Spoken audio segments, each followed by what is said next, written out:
In der Kleinstadt Maple Creek im Norden Amerikas lebte ein Mann namens George Ellis, der zurückgezogen in einer Blockhütte im Wald lebte. Jeden Morgen sitzt er auf seinem alten Stuhl, nippt an einer Tasse Tee und spürt den kalten Tau, der durch die Grashalme weht. Georges Leben verlief reibungslos, bis er in seinem Garten zufällig 2 wilden Füchsen begegnete. Zuerst sah er sie nur durch die Büsche spähen, ihre Augen glühten vor Wachsamkeit. Der männliche Fuchs hat ein auffälliges orangefarbenes Fell, während die weibliche Füchsin weicher und zierlicher ist. Die beiden Tiere hielten stets Abstand und beobachteten George nur ruhig aus der Ferne. Allmählich wurde ihm klar, dass die Füchsin einen geschwollenen Bauch hatte, als wäre sie schwanger. Gelegentlich stellte George etwas Futter und Wasser auf die Veranda, in der Hoffnung, ihre Scheu zu lindern. Der männliche Fuchs bleibt beschützerisch und stellt sich oft vor das Weibchen, bevor es sich nähert. Je länger er beobachtete, desto mehr glaubte er, dass die Füchsin kurz vor der Geburt stand. Er begann sich um ihre sicheren Verstecke Sorgen zu machen, besonders als die plötzlichen Frühlingsregenfälle einsetzten. Die Augen des Fuchses schienen jedes Mal, wenn er George ansah, die Botschaft zu vermitteln: Komm uns nicht zu nahe. George konnte jedoch den Anblick der Füchsin, die mit ihrem immer größer werdenden Bauch Mühe hatte, sich fortzubewegen, nicht ignorieren. Er versuchte, Abstand zu wahren, damit sie sich nicht bedroht fühlten. In der Stadt Maple Creek herrschte noch immer Frieden, doch in Georges Herzen wuchs mit jedem Tag die Angst. Eines Nachts hörte er den leisen Schrei eines Fuchses aus dem Wald widerhallen, was ihn unruhig machte. Je mehr er darüber nachdachte, desto stärker wurde sein Wunsch zu helfen, wenn die Füchsin Schwierigkeiten bei der Geburt hatte. Er beschloss, geduldig zu beobachten und auf den entscheidenden Moment zu warten, den die Natur für ihn bereithalten würde. Dann, eines frühen Morgens, als der Tau noch auf den Blättern lag, hörte George einen seltsamen Schrei vom Rasen hinter dem Haus. Sein Herz schlug schneller, als er merkte, dass das Geräusch dringend und drängend war. Als er hastig hinaustrat, sah er, wie der männliche Fuchs hin und her rannte und zischte, als wäre er in Panik. Die Füchsin lag keuchend neben dem Busch, ihre Augen waren vor Schmerz weit aufgerissen. Ihr Bauch war geschwollen und hart, sie stand offensichtlich kurz vor der Geburt, schien aber Schwierigkeiten zu haben. George hielt inne, da er wusste, dass jede unbedachte Handlung den Fuchs zum Angriff provozieren könnte. Der männliche Fuchs sah ihn misstrauisch an und knurrte warnend. Er blieb stehen, hob seine leeren Hände und versuchte zu zeigen, dass er keine Bedrohung darstellte. Sein Herzschlag passte sich allmählich dem Keuchen der Füchsin an, und jedes Mal, wenn sie stöhnte, fühlte es sich an, als würde sich sein Herz zusammenziehen.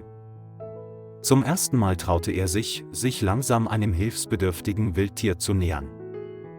Der männliche Fuchs knurrte noch immer, griff ihn jedoch nicht an, als wüsste er, dass George ihm wohlgesinnt war.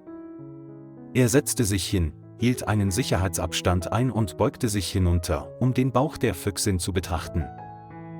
Als er das sich windende Aussehen sah, wusste er, dass diese Situation nicht hinausgezögert werden dürfte. George flüsterte ein paar Worte, als würde er mit beiden Füchsen reden und sie beruhigen. In den Augen des Fuchses spiegelte sich Zweifel, doch er kam nicht näher. Die Füchsin winselte, ihr Körper zitterte, ihr Fell war nass vom Morgentau und Schweiß. Dank seiner Erfahrung mit der Geburtshilfe bei Hündinnen bewegte George seine Hand langsam zum Bauch der Füchsin. Der männliche Fuchs sträubte sich sofort und fauchte, griff jedoch nicht an. George legte sanft seine Hand auf das feuchte Fell und spürte die starken Kontraktionen darin. Er kam zu dem Schluss, dass sich der Fötus möglicherweise nicht richtig gedreht hatte, was der Füchsin die Geburt erschwerte. Eine leichte Brise wehte vorbei und trug den Geruch feuchter Erde und kühler Luft mit sich, was die Spannung der Szene noch verstärkte. George holte tief Luft, beruhigte sich und korrigierte mit beiden Händen die Liegeposition des Fuchses.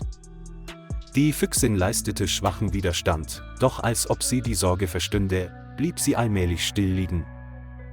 Jedes Mal, wenn es sich zusammenrollte, streichelte George es sanft, um die Spannung zu lösen. Vor ihm bewegte sich der Fuchs einige Schritte, wobei sein Blick ständig von George zu dem Weibchen wanderte. Sonnenlicht begann durch das Laub zu sickern und erhellte das taufrische orangefarbene Fell beider Füchse.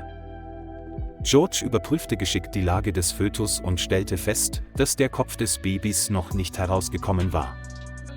Er wusste, dass er das Baby ein wenig drehen musste, damit die Füchsin leichter pressen konnte.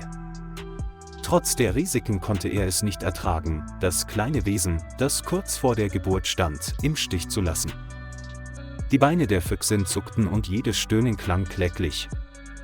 George bewegte seine Hand vorsichtig in die fötale Position und drehte sie sanft, damit das Baby den richtigen Weg herausfinden konnte. Die Atmosphäre war angespannt, abgesehen vom schweren Atmen und Schluchzen der Füchsin. Nach einigen Minuten Anstrengung spürte George eine deutliche Bewegung im Bauch der Füchsin. Er spannte sich an, biss die Zähne zusammen und schloss vor unerträglichen Schmerzen die Augen. Der männliche Fuchs heulte plötzlich, als wolle er seine Gefährtin ermutigen.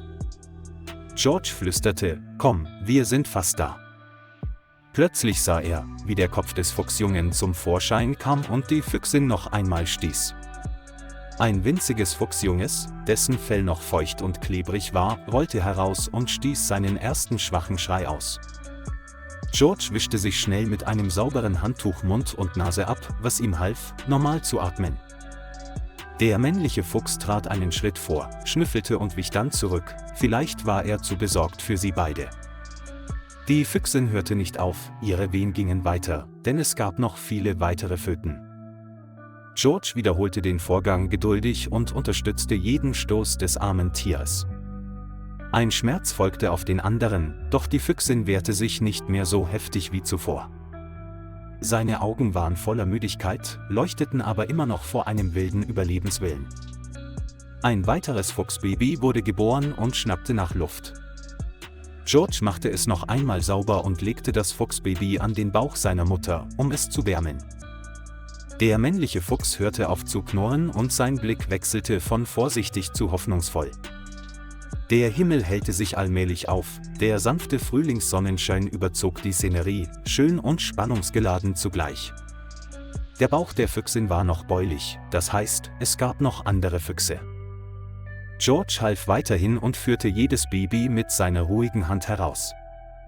Bei jedem neugeborenen Fuchsbaby reinigte er die Flüssigkeit und stimulierte seine Atmung.